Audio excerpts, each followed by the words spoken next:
Okay. So good afternoon, everyone. Thank you so much for joining us for the Alumni Mentor Program March webinar. Today we have Sarah Metzger, an educational program specialist from the Sokolov-Miller Family Financial and Life Skills Center here on campus. It's very cold here today. I don't know what happened, but there was a false spring last week and now it's freezing in State College. So, but yeah, so we're both on campus today and she's going to be presenting on salary negotiation. And so I highly recommend all of you ask as many questions as you can. It's a small group today, which will be good.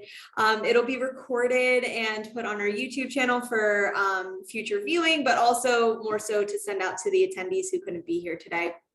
And as a very quick plug, because this is for our Liberal Arts Alumni Mentor Program, the Financial and Life Skills Center has their own mentor program that you can all think about joining as alumni to mentor current students within their financial wellness area. And that you can find on Lion Link as well. So where you find our program, that you can find theirs too.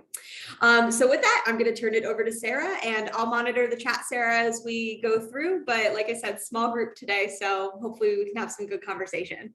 Sounds great. Thanks, Lauren. And thank you for that plug for our mentoring program.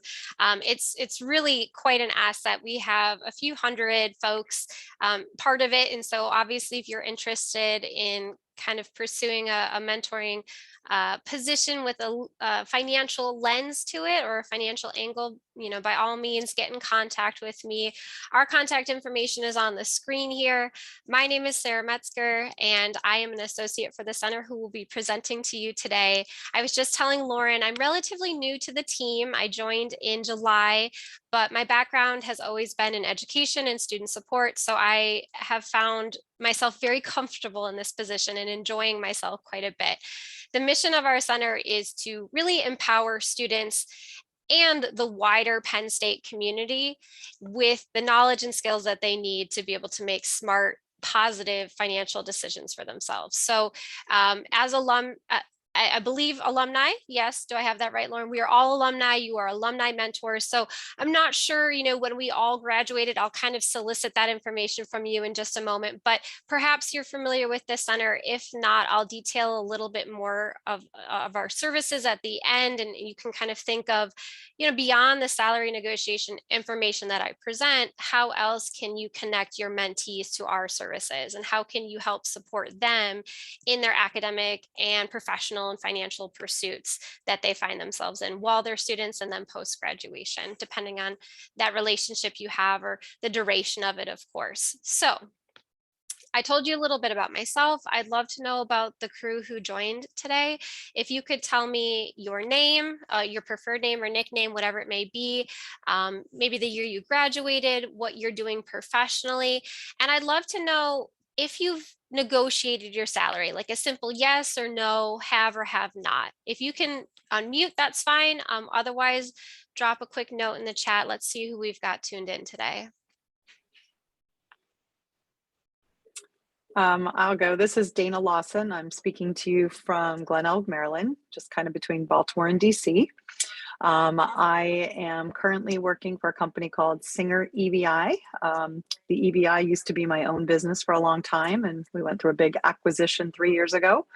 So now we're part of Singer. In my role, my division's got 58 people. I am constantly looking for talent. I am constantly interviewing, and that's despite overall Singer having 3 recruiters and an HR department. So I am consistently in that world. I also have 2 daughters, ages 20 and 23. One's a recent Penn State grad, so we've lived through all her interviewing and such, getting her first big girl job out of school, worked our way through some internships while she was there. I've got a 20-year-old who was to be in school and took herself out over COVID and has now just lived through the virtual world of interviewing and securing her first kind of career job in a startup tech company. I recently was assigned a mentee as well at Penn State. She's a little freshman. And so I'm starting to pay a bit more attention of some of the offerings, which is how I landed here today. I also should add, because Lauren might remind me, I'm also a member of the Alumni Society Board for the College of Liberal Arts. So I'm involved. All right, that's enough about me. Thank you. Thank you so much, Dana, for sharing all of that. Excellent. Welcome. I also see Janet introducing themselves in the chat. They are retired, a mentor as well, worked in IT and pharma for a while, and they have negotiated their salary in the past. Excellent. Excellent. Did you Okay. want me to provide Oh. more, or that's enough probably, right? Whatever you feel like sharing, Janet. So I've been mentoring students for a few years, and I also had my younger daughter went to Penn State. She was in liberal arts and became a lawyer. So she's a lawyer out in San Diego. And so helped her with her career and talking about how to negotiate her salary when she was trying to get different positions, as well as, of course, others within the law field helping her. And I do have a freshman mentee right now as well. Excellent. Okay. I wonder, it's a wondering to Lauren, are most of the mentees early in their career at Penn State? Or is this just coincidental that we've got 2 freshman mentees? I think that that's absolutely like a little coincidental, because normally we see anywhere from second, third, fourth year students, a majority of them, but we do have definitely some eager first year students who joined. So That's My excellent. mentee prior was a junior Yeah. into senior. So yes, Okay. so she's very proactive. So my current mentee. Got it. Okay. Thank you. Thank you, Janet. Thank you, Lauren, for that. All right. I'm glad to have you all here. This is really, these are important conversations to have with students who are still working their way through school. Really anybody. I mean, depending on the kind of mentee relationship you have, you may continue to work with these mentees long after graduation. I certainly know that I've got a mentor back home in Illinois where I'm from, and her and I have been connected for several years, and I'm more than a decade out of college at this point. So, who knows how long you'll be working with these folks, but the earlier that we can build familiarity with salary negotiation, why it's important, how do we go about doing it successfully, the better. This is really, of course, you all know, being well into your careers or even retired, that salary negotiation is not a one and done type of situation. We don't do it just the first time we're looking for that first career after, first job after graduation. We want to be able to build the skill throughout the course of our career and really make sure that we are fairly compensated, for the duration from that first job through retirement. We want to feel like we have that leverage, the power to leverage our skills, our assets, our accomplishments in our favor in terms of compensation and what is broadly defined as compensation within our work. So hopefully you will be able to take away some super great resources from this presentation to give to your mentees. Perhaps some of this is, could be relevant to you. You could, share with your children, with your friends, your family. We just have to spread the wealth of wisdom here, I think, is what's so beneficial about this particular presentation. I'm going to take a quick look at the chat too, because I've got it up here. Welcome, Julia. Thank you so much for sharing. All right, recent grad, BS in economics, 2017. Okay, did not negotiate first job since it was a set salary. Okay, and that's absolutely it. I talk with career services. I've actually been in a lot of conversation with career services here at Penn State, and they have a lot of conversations with students about these leadership development programs and helping students understand that when companies are recruiting large swaths of students or recent graduates for these first positions in a leadership development type program, the salaries are pretty much going to be set and there really is no room for negotiation in most cases. So sometimes we haven't negotiated salaries simply because of the nature of the work that we do or the position that we entered. Okay. But Julia, you did negotiate for your second position, which is your current position. Okay, so we've got some experience from those in the room. Please do feel free to contribute ideas, suggestions, questions to the chat. That way we're all able to kind of learn from one another and pocket anything that might be new for us. In terms of outcomes, we're talking about salary negotiation and trying to make it an accessible topic for soon-to-be graduates, recent graduates, maybe anybody who's at any kind of stage in their career but hasn't negotiated yet. We want to make it feel friendly and not overwhelming or anxiety producing, which sometimes it can be, of course. If you've ever negotiated your salary, maybe that first time, I know my first time negotiating my salary was not a super comfortable experience. But I also, in retrospect, wasn't as prepared as I could have been. So how do we get folks ready to go, right? We want to be able to, for ourselves or for our mentees, share with them these effective negotiation techniques. That's what we're going to go through. Understand the pay gap that's out there and how salary negotiation can contribute to minimizing the pay gap. How do we do research on market-based salaries? How do we really figure out what we're worth, what that benchmark data tells us? And then when we're sitting down at the table, if we're coaching our mentees on how to actually have the conversation, what are some of those do's and don'ts? And that might be, I'll ask you when we get to that point, what have you been told? What are some do's and don'ts that have worked or not worked, or what have you been told? Maybe there's a little bit of myth busting we have to do, because I've certainly heard some very interesting suggestions for strategies, things to do when you're negotiating that I would never do, but people have said, hey, great strategy, try it. So we'll have a conversation about that. So to start with, well, why should we negotiate? What are your beliefs? I'll ask you to go to the chat or unmute yourself on this one. Why do you feel like you or others should negotiate their salary? Or what have you heard maybe from your mentees in the past? What are their beliefs around why they should negotiate? This is Dana. I would say one of the things that comes up would be a student that's got potentially more than one offer.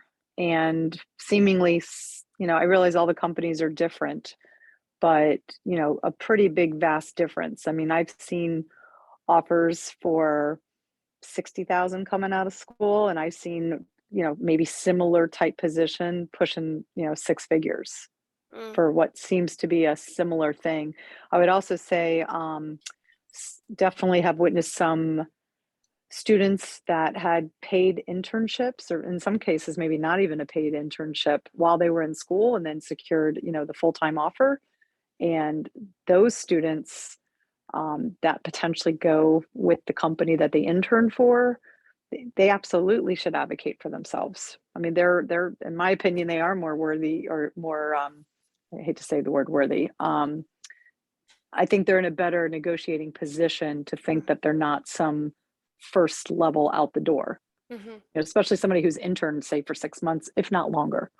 Absolutely. And there's research out there that shows students who do intern while they're in school are starting at a higher starting salary once they hit the workforce, and if it's a paid internship, even more.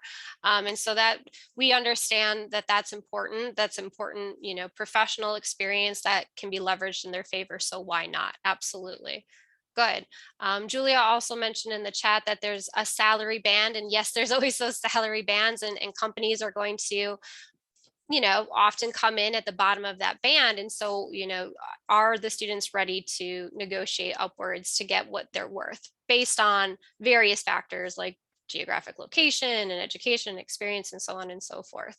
It comes down to, we want to get what we're worth. I know for students that I've spoken with, they want to feel like they put in all this time, 4 years, more or less, give or take, and they're going to be respected and shown like, hey, what I did was worth it, right? This compensation, this salary offer is the result of all of my hard work over the last couple of years. And so in one element, one side of things, it's a sign of respect. We also have financial goals. We have aspirations. There are things that we want to do outside of our work lives that require, for some of us, a particular kind of salary. So, we want to be rewarded for all of our contributions, all the potential contributions we'll make to a company, our achievements, our experience, our education, and we want to be able to live the lives that we see, that the lifestyle that we see fit, right? And so that's why we should negotiate. Something that I think is useful when speaking with students who haven't graduated yet, or maybe haven't ever had to negotiate a salary, kind of driving home the point of, well, why should we do this? Aside from it's a matter of respect, it's a matter of living a lifestyle that we want, giving a visual like this, and you can find one that's within your field, or, using data that is specific to the positions that students are interested in that you're working with. This impact of salary negotiation over time is really significant when we look at lifetime earning potential. And in this illustration, suggesting that, okay, well, we've got students A and B, both graduates of Penn State. They both graduated last year. Let's say one negotiates their salary, one doesn't. One accepts that bottom of the band salary at 40,000. The other negotiates upward and lands at 56K. Over time, in this illustration, assuming a 3% merit raise, the discrepancy is quite wide between what that student earns and what the student who negotiated earns, and what that student who did not negotiate earns over a lifetime. A difference of 1.2 million, illustrative purposes only, of course, but that's when you show that to a student, they usually go, wait, what? Okay, 1.2 million, like I could certainly think of a ton of things that I would do with an extra $1.2 million in lifetime earnings for myself. So, come up with numbers that are specific for the field or the position that your students are interested in, and help them see that, it matters, right? We see that quantitatively over time. Now, of course, money is not everything to everyone. I certainly, I got into education. That wasn't a huge motivator for me. But if you can help kind of frame the conversation around maybe goals, things that students want to do in the future, and how having these funds will help them achieve that, to buy a house at a particular age, to travel, to buy a car, to do whatever it is, help them kind of negotiate this motivation for themselves. Why would they want to sit down and negotiate? What does this mean to them? We've also got the gender pay gap. Now, I'm not sure how everybody identifies in the group. This might be an issue that is particular. It's personal to me. I'm female, and so I certainly have experienced the gender pay gap. I've seen others experience the gender pay gap. We might feel very passionately about this, but it's important to also emphasize that, when we talk about the gender pay gap that exists out there, any of the pay gaps, really the best way that we can deal with that is by negotiating our salary. There are some things that we just cannot change because it's a matter of public policy, and we can advocate for change, and we can try and get involved in the world of state and local and national politics to affect change. But if that's not where we're all moving towards, well, what can we do on our end? It's negotiate our salaries to close the gaps that exist out there. And there's gaps between gender. We know there's gaps between educational attainment. There's gaps between race. Now, educational attainment, we might understand that, right? Because there's a matter of investment for education. There's a matter of expertise, levels of expertise that are at play there. But gender and race pay gaps, that, what's that based on, right? I mean, that's just, we see maybe some implicit bias coming out on the part of the people that, or the team that we're negotiating with. And so what can we do? We negotiate based on the facts, of course. And good news, I guess, good news is, we've seen from the 2020 census data that the gap is now 82 cents to every dollar. So women are making 82 cents to every dollar that a man makes. So it's closing, slowly but surely it's closing. But if we're looking to affect that change a little bit faster, we have to do our part and negotiate our salaries ourselves. And similar to the visual that you saw before, right?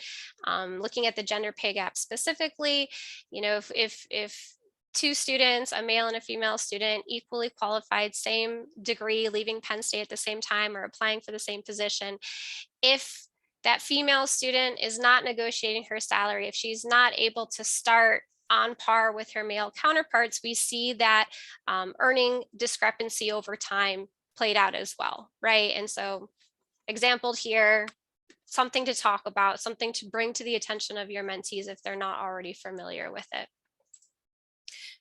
So I'm sure, yes, we know why we should negotiate. I know that you all can share this information specific to your students. You may have lived this experience, and so you know where to go in terms of explaining the impetus to negotiate. But how do we get prepared, and how do we guide our mentees and others in our lives that we're talking to them about salary negotiation? We begin with knowing ourselves, or encouraging students to know themselves.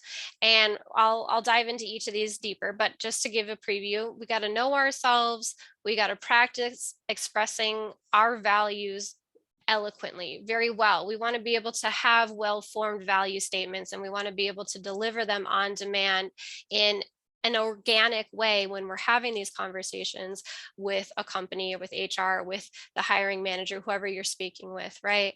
We want to be able to secure an offer first, of course, before we have the conversation. And that's really important to drive home to students that you're working with. Like, we don't want to talk turkey until the offer is secure. And we want students to understand, we want everybody who's negotiating to understand that when you're talking about negotiation, it's not just a matter of numbers. It's not just a matter of that actual salary, but of course, the benefits, the paid time off, vacation time. We've learned a lot in this pandemic, and a lot of us can work very flexibly from home and elsewhere, right? And so what else is potentially on the table for negotiations related to compensation that students should be aware of? They have to know those priorities. They have to be able to have that list of prioritized negotiating points ready to go when they're sitting down at the table to have the conversation.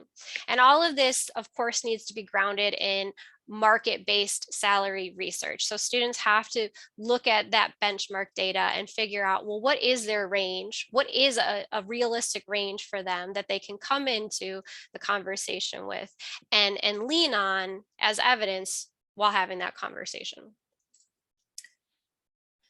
So in the know yourself component of this preparation, it's really important that students take time to reflect on who they are professionally and personally. And, when we say conduct a self-assessment, there are multiple ways you can do this. There are self-assessments online. There's like those questionnaires and inventories you can take around your work style, your communication styles, things like that. I've got Clifton Strengths behind me. I know a lot of us are probably familiar with Clifton Strengths. So there are tools out there, free and not free, that students could utilize to get a better sense of who they are.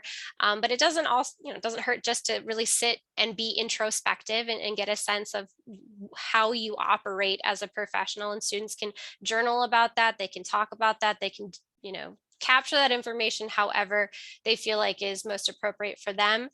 One thing that I'll add to this slide that's not on here, but I have personally found it beneficial, and I actually kicked myself that I wasn't thinking about this early in my career, is the idea of a portfolio. Which is kind of funny because teachers are expected to have portfolios. Like, I did make a portfolio in college of my work, but it didn't stick with me as a habit professionally. And so I spent, as an educator, I spent the first 6 years of my career in the same school district before I made a switch elsewhere.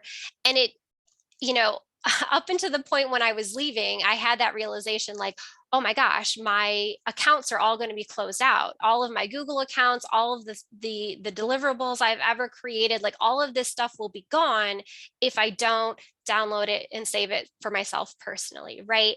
And so I would encourage any student that I speak with, and I hope that you would encourage your students as well, to think about how they can curate a portfolio from the get-go. So while they're here in school at Penn State, and once they're early on in their career, and as they move forward, how are they picking and pulling and holding on to some of these really important accomplishments, evidence of their accomplishments that they can lean back on when they're talking about their worth, their value, or they could show when they're in an interview, right? Or have available, for a salary negotiation conversation, or wherever it's most appropriate to tap into those resources. I would encourage students to do that, and I hope you would do the same. But knowing yourself, having that profile, available, or portfolio rather available, is helpful when we're preparing to express our value eloquently. Sometimes it's hard to talk about ourselves, but when we have a resume outlined, if we've got our portfolio that we can tap into, we have clear reminders of all of the things that we've achieved while in school and professionally, and maybe even outside of school. Maybe there's been some volunteer work that students have done that they would like to highlight. Having that stuff, I know at least for me, in front of me makes it much simpler to build a value statement for myself, and a series of value statements that I can have in my back pocket for when I'm sitting down and having the salary negotiation conversation. And so I like to tell students, and I would, please do share this with the students you work with, that a value statement, the formula for a value statement is quite simple, right? Where it's your accomplishment, right? So if we're going to add this all up, what did I accomplish? How did I accomplish it? So as the skills and knowledge, here's what I achieved, here's how I was able to achieve it, and what was the result? So what did that do for the company I work for, or the student organization that I'm a part of, or how did that contribute to the class that I'm in, or the group work that I was partaking in overall? Having students, or having anybody think about this formula, is going to be very helpful in forming those statements. So what did I accomplish? What skill or knowledge did I use to accomplish that? And then what was the result? How did it impact the organization or the group overall? I think that's a really great formula. Again, it's not on the screen, but I wanted to mention it because I do think it's useful. But as we write those value statements down and we practice saying them out loud, it becomes like second nature to speak about ourselves in that organic way. We don't want to sound robotic or insincere or unsure about what our value actually is when we're having the conversation. It's also important for students to understand that they have to secure the offer first. They have to not jump the gun, so to speak, because it can kind of come off in a bad way. It doesn't come off well to start to have a conversation about a salary or potential salary when they're not even sure if they got the job first, right? And so we tell students, deflect as best you can. If the individuals that you are interviewing with are trying to ask you about salary before they even offer you the position, deflect. And so that could be something as simple as, if they were to say to you, well, what is your salary expectation for this position? They might say something like, well, I would expect fair market value, of course, for the position, but I'd really love to know more about the position first. Let's continue talking, deflect, right? And also, similarly, companies, of course, might try and ask, what is the desired salary as part of the application? So even before a student may sit down at the interview table, they might be asked in the application, desired salary or most recent salary. And so the suggestion is, well, write negotiable. Write something in there that wouldn't necessarily disqualify them right away from the applicant pool. And so that's just another thing that we tend to suggest. All right. Good. All right, just checking the chat there. All looks good. So as the students are continuing to prepare, or anybody's continuing to prepare, I hope you're all right that I keep saying your students, because you guys are all mentees. But at any rate, we want to coach students around getting together their list of priorities. So this is a nice extension from knowing ourselves. So as we're kind of reviewing what matters to us professionally, what kind of professional we are, by extension, what matters in our work, what matters in terms of compensation, what kinds of work-life balance do we hope to have, and how could I negotiate for that balance when I'm sitting down at the table with these folks?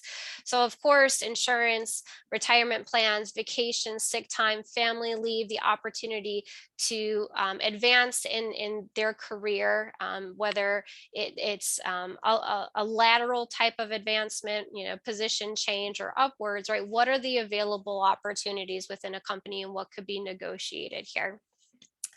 This also is a good time to have students think about, well, if a company comes in firm with an offer that is below what the student hoped for, but they've made it absolutely clear that there is no room for negotiating on that particular number, that then perhaps the student has to think about, well, okay, if I don't want to walk away, right? If I'm willing to entertain this further, then ask about what is the opportunity, can we come back in 6 months to review this all again? What else can the student kind of negotiate relative to that number, that's going to make them comfortable accepting the position if that's what they want. They got to know their give and takes, and they got to know their walk away points, and what they hope for themselves professionally in the next year, 6 months, year, 3 years, 5 years down the road. And that's only something that the students can come up with. Certainly we can all coach them around, what they should be thinking about in general, and kind of how we've approached that from our own positions professionally and personally, but they have to be able to come up with these lists themselves.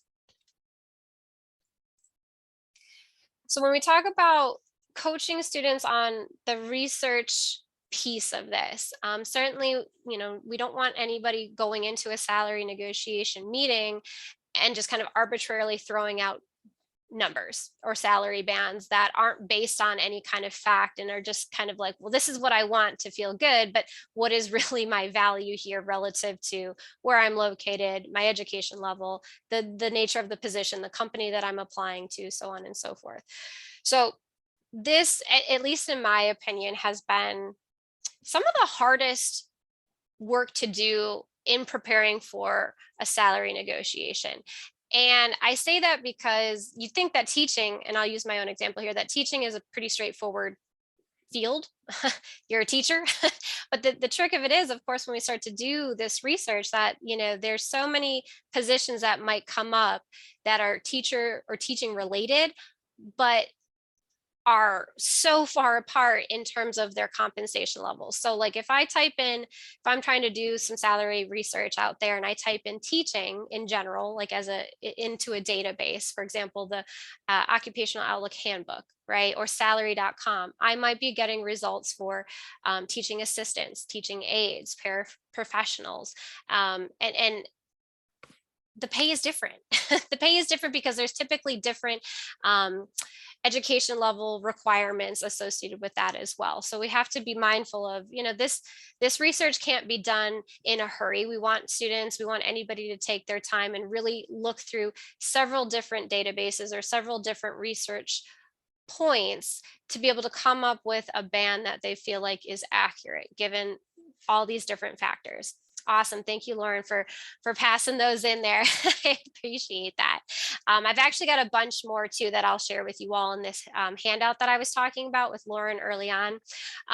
But we want we want them doing the research, right? There's some Penn State resources that I'll share with you.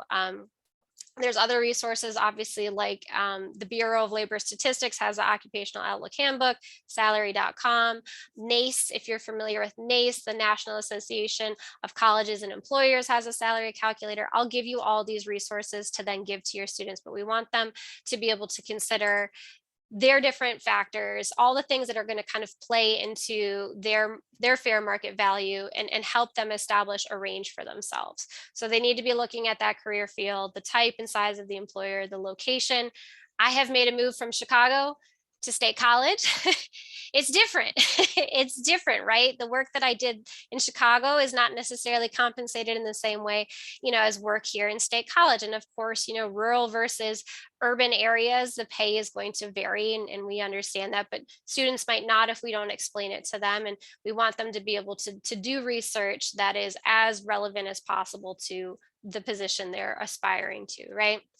Something else to keep in mind here too, special skills, certifications, license, all of these things that students do for themselves while they're in school, all these experiences that they have, even outside of school, volunteer or otherwise, in the world of easy access with the internet, masterclass, like students are doing a lot of learning outside of the traditional learning space. And so we want to encourage them to be aware that that's important, and that can help influence in a positive way their fair market value. So we have to kind of look at our experiences holistically to see, how is it all kind of factoring in together. In terms of a rule of thumb, we would say, to students, as you're doing this research, you have to come up with a band in mind, right? What's your walk away point? What's your low end and what's going to be your walk away point? And we would say, generally speaking, whatever that low end of your range is, this range of pay you're interested in, the high end shouldn't be beyond 20% higher than that. So if they're ever wondering, well, how do I come up with my two numbers, or maybe I have my walkaway point, but what's too much to ask for, what's too high in the high end of my range, we look to kind of cap that at 20%. Now, of course, students can do whatever they want. Anybody can do whatever they want, and it's just a guide. But if you're looking to give them some concrete percentages, we usually recommend no more than 20% would be your high end. Okay. All right, so on to best tactics for negotiation. This is where I'm curious to know, what are some of the tactics that you have tried and have worked in your favor, or things that you've heard that folks should do that maybe aren't on this list already? So I'm going to give you time to think and add that to the chat, and I'll come take a look at it, and I'll just kind of go through quickly what we've got here, because I'm sure we are all familiar with this being in our careers already.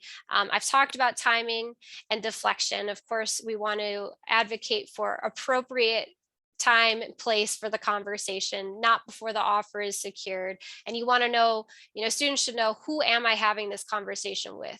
Who should I be prepared to talk to? And who should I not be directing these salary questions to, because perhaps that's not the person who's overseeing the conversation, or the person who has the power to say yay or nay, right?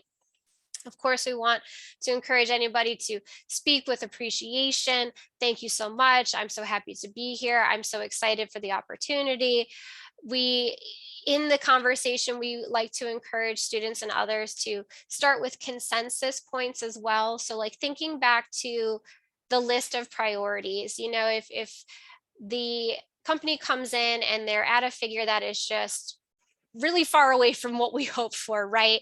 And it might be, we can anticipate, well, it might be kind of hard to close that gap and come together on the salary. Well, let's start with something that's easier. So if I'm looking for flexibility in my work, in my location, and in my time of day, maybe the company already is flexible. Maybe it's a company that's already known for offering alternative work locations or flexibility in daily schedules. And I know that I can speak with the individual about that, and we can find consensus. If, the easiest points I think to negotiate are the ones that matter a lot to one party, but not so much to the other, right? And so how can I start to build consensus with the person or people that I'm speaking with about my salary and my compensation? So find consensus points, try to have that win-win situation. Of course, lean in on the benchmark data that you've researched. That's going to be very helpful. We don't want to base this on feelings, but actually on fact.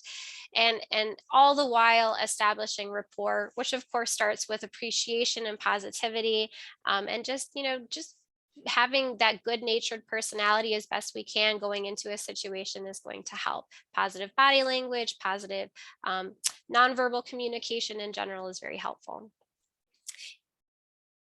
Okay, I think what do we got here? I have my glasses on, but can I read this? All right, Lauren.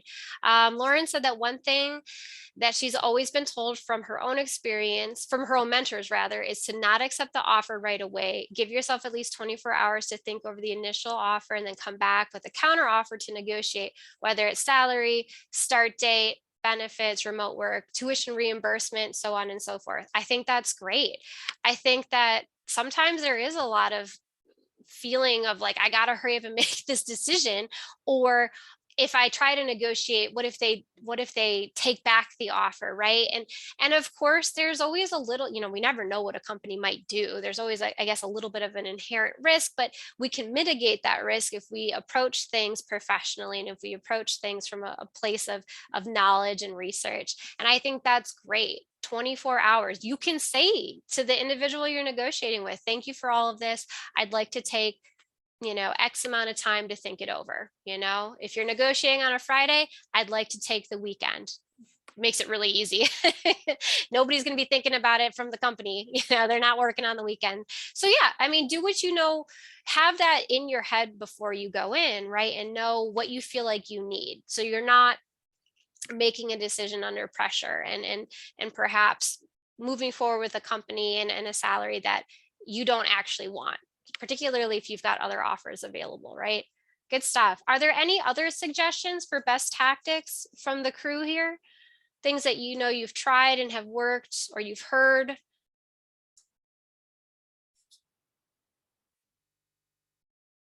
Okay. I hope our list is pretty comprehensive. All right, tactics to avoid. We might have more to say here. This is where I feel like I've heard some strategies and I'm like, I don't know. I don't know about that. So things that we would suggest to students and others to avoid. We want to avoid countering with that initial salary offer first. So like if we're looking, we might look at this in terms of the range, that band. So we know, if we come in low, if we give a low counter to start, like how's that going to help us, right? Or if we're so far apart, if I come in guns blazing, having this conversation about numbers to begin with, even though I know I'm really far apart from where the company sits, that might not be the best tactic. I could instead look to build some of those consensus points first. Where do we agree on areas of compensation? Let's get some positive momentum going here. We'd also suggest to folks, don't become emotional or defensive. And I get that when we talk about salary, it is very personal, especially for students who will be recent graduates. Like they just blood, sweat, and tears they put into their degree 3.5, 4, 5 years later or more. I mean, I know I went to graduate school. Lauren told me she went to graduate school. So we've invested a lot of time into our education, and we want to be able to get out and do this work. We're all passionate about these degrees that we pursued, the fields that we want to get into, but we want to be compensated fairly. And so emotions can start to run high, of course, if we feel like we're being disrespected, I suppose, in a kind of way with a number that's lower than what we hoped for, right? So we try not to become emotional or defensive. We don't want to use personal needs as justification for a particular salary. So in our heads, we might know, well, I've got rent, I've got student loan payments, I've got all these bills that I have to pay. And I want to maintain my lifestyle. I really need this particular salary number, but we can't use that as justification. Companies, I think, few and far between would be entertained by that and would be willing to bend in their negotiation simply because we say, well, I need this to pay my rent, which is true, but it's not going to be a valid point in the negotiation, right? We also want to discourage folks from patronizing the employer. They might come at you with a number and you may think in your head, did you even look at my resume? But to say that out loud is not going to help, right? We don't want to make statements like that. As true as we may think that they are, like, hello, really? Let's avoid, of course. Goldilocks rule here, don't talk too little, don't talk too much, say just enough to be able to get all of your points across. We don't want to belabor any points as well. And this is, I will say, just on a personal level for me, as somebody who speaks a lot, it's something I'm always working on. I know that I can be redundant sometimes. I'm sure you have thought that already in this presentation. Like, Sarah, you said that 4 different ways, move on. It's something that I have to personally work on, right? And so we have to, again, going back to knowing ourselves, do we become easily emotional? Do we talk too much? Are we redundant? How can we get these kind of habits about ourselves? Or, you may see it as a flaw. How do we get these things in check to have a good conversation about our compensation? Additionally, let's not show off our ego. And so this is where I've actually heard some very interesting suggestions. I've heard come in with a really firm handshake. And that's not to knock a good, strong handshake, because a good handshake is good, but really getting in there, like jaws of life, cutting off circulation to assert control and power of the situation may not work in our favor like we hope. I've also heard, raise your chair. I just raised my chair a little bit, sit a little bit higher than everybody else in the room, right? As one of those kind of power moves. I wouldn't recommend it. Certainly, if you feel like that might work for you and you want to try it, I guess, folks can do what they want, of course, but we have to be mindful of the signal that that sends, and that really might not work in our favor if we try to come in and we're showing off our ego and we're trying to make these power moves. From the group, are there any other tactics that you would advise your mentees to avoid, or things that you've heard folks have done in the past and you're like, that was not successful? Do not do that again.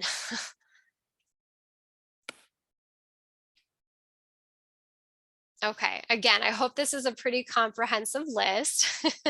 I was going to say, Sarah, that you're hitting on all of the points, so you don't have to worry about it. Okay. I guess the only thing I would add, would be in any conversation, is to not interrupt. Because you get very excited and you want to talk and you want, it's not so much emotional, but you get excited in a good way. And then people tend to interrupt.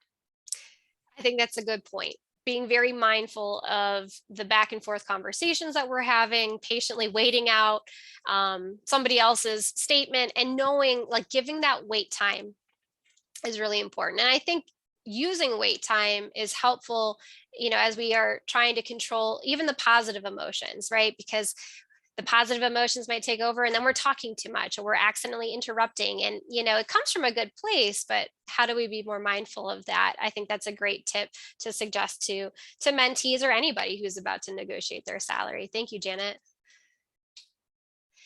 And that kind of takes us into this next slide, right? Like watching that verbal language. I think that we need to be mindful of course, how we deliver our messages, our statements. We want to make sure we're speaking clearly. We want to be articulate.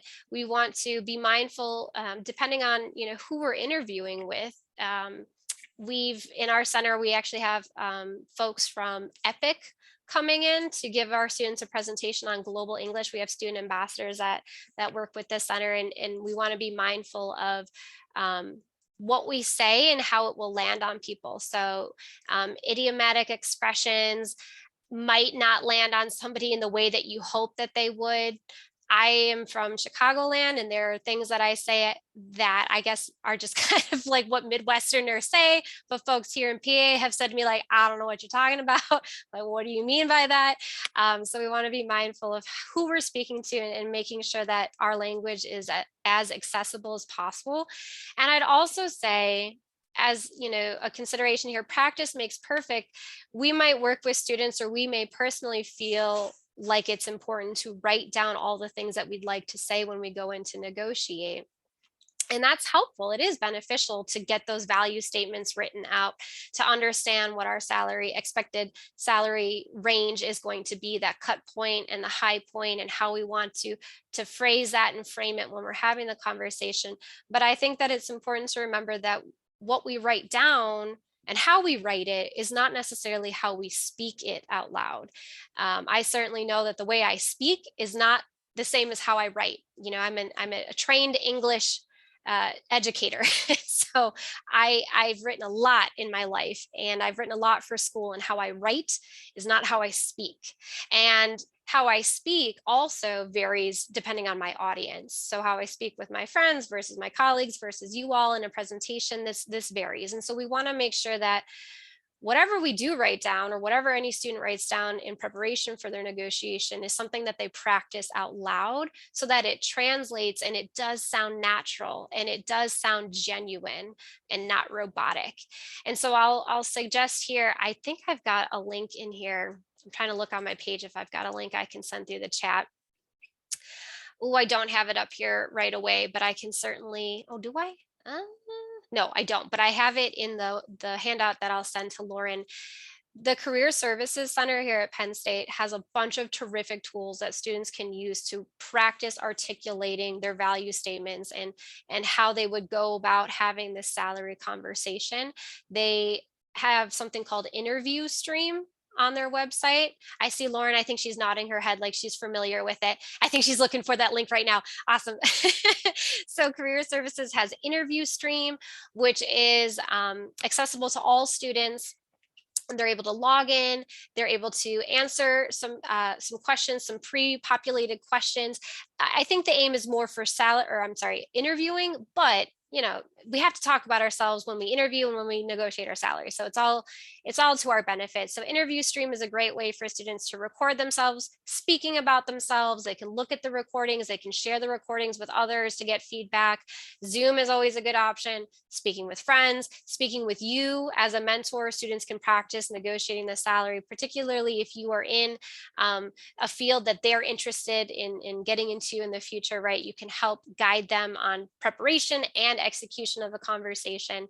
The Career Services Center also offers career counseling, and they will do mock interviews and mock salary negotiations. And what's great about Career Services, and I've spoken with some folks there recently, if the student comes to Career Services and they say, hey, I've interviewed at ABC company, they've given me an offer, I'd like to go back and negotiate. The student can give all of this information about the company, their offer, to Career Services, to the career counselor that they'll work with, and that career counselor will prepare themselves to be as much of a representative of that company as possible, to try and really make it an authentic preparation for the real thing. So it's Career Services, if you've not worked with them, they are just a wonderful group of individuals who are really committed to post-graduation success for students. So I would encourage you to encourage your mentees to get involved with them as much as possible. And thank you to Lauren for putting those links in the chat. That's wonderful. They're great. We've got a salary negotiation webinar coming up in April, and we're partnering with Career Services to have them give their, speak on their expertise. And these folks are just fabulous, honestly. All right, by extension, verbal language, verbal communication, body language, it's all very important.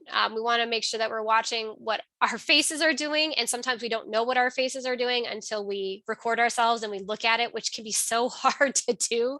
I feel lucky that I was forced into it. Like, that's the nature of teacher preparation. You're going to be recorded and you're going to have to look at yourself teaching and talking and doing all sorts of things. So it's not as uncomfortable for me, but I know that, some students, they wouldn't otherwise have to think about what their face is doing when they're talking with somebody. And so encouraging students to record themselves and look at that nonverbal communication is important. I'm a hand talker. I'm sure you've seen it, right?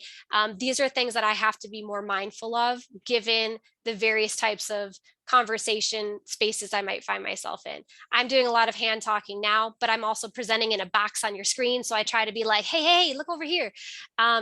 But it wouldn't necessarily be so appropriate to be as animated when I'm having a conversation about my potential salary, of course. So we want to be mindful of how we have to shift maybe what is a natural habit to better suit the situation. Okay. So that's a lot. I feel like I'm only scratching the surface of things that we can, really dive into with salary negotiation. But I want to leave you with some additional links. And I think some of these, I'm trying to see if Lauren might have already put them in. These come from Career Services. I have them here. So I'm actually going to copy and paste them into the chat and spare Lauren having to do that. I appreciate, there we go. I appreciate all your help. That's unexpected and awesome. Thank you. But, encourage students that you work with has happened to the Career Services Center at Penn State, because I think it's a really wonderful resource, in addition to you as a resource to them, and anything else that they're getting within their college. Because I know that there are professors, the staff, Lauren and her team, and all sorts of people within the College of Liberal Arts that can assist students. But Career Services I find that when I talk with particularly second, third, and fourth year students, and I've met with a lot of fourth year students already this year, they get to the fourth year and they're like, Career Services, what's that? And I'm like, oh, goodness gracious, guys, let's get you tapped into this, and Career Services is available beyond graduation too. And so students, the more familiar we can get them with, the Financial Literacy Center, Career Services, all of these departments on campus that are available before, during, and after graduation, the better off they'll be, right? So I've plugged those resources there. If you're not super familiar with Career Services, I highly encourage you to check out their website. And I'll leave you with our information, the FinLit Center's information on the screen, because we are an important element an important resource, I'd say, for students who are in school and then gearing up for graduation and then post-graduation as well. We're talking salary negotiation, and by extension, our salaries are informing our budgets. They're informing which of our short and long-term financial goals we're on track to reach. There's a lot that our salary is influencing in our personal financial lives. So we talk about salary negotiation, we give this presentation, but we also want to encourage students to think, well, how does this play into my overall financial well-being? What else can the Financial Literacy Center teach me about budgeting and debt management and credit cards and credit in general, and identity theft, and just all of these kind of things that deal in my personal finances. So I'll also encourage you, as you work with your mentees, as they're thinking about salary negotiation, or they're thinking about affording school or budgeting for life after graduation, they can come to us as a free resource. We've got the mentoring program, like Lauren mentioned.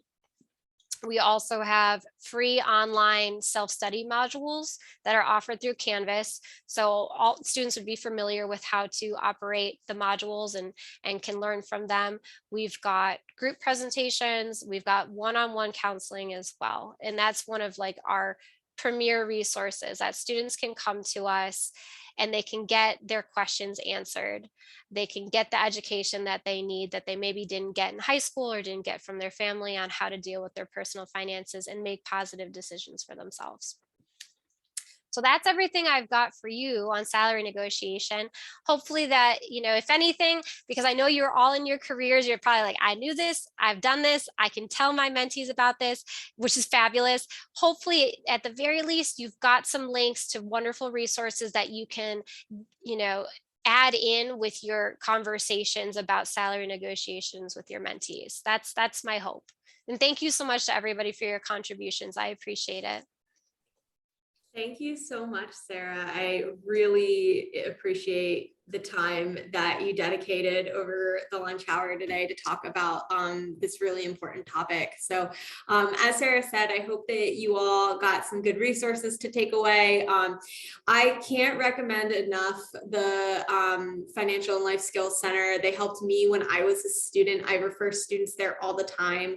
I will follow up with you all who participated today, as well as who just registered for Sarah's presentation, with the salary negotiation resources that she has up on the screen right now, as well as a link to the recording for today if you want to refer back to it.